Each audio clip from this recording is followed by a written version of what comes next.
Hello and welcome to another Cloud Blast tutorial, and today I will be showing you how to install Rust in under 3 minutes. So the first thing is to run the following command.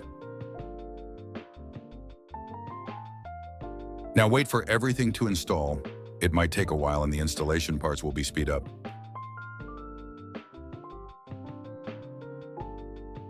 After it's done installing, run the next command to verify the version. Okay, now you need to update the repositories. After that, you can proceed to download the latest version of Rust servers from GitHub.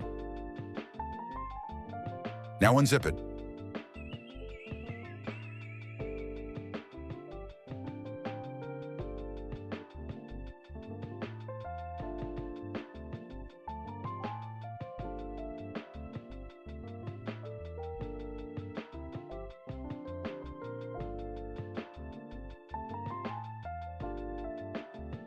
Now you can start the server using this command sudo systemctl status rustdesk.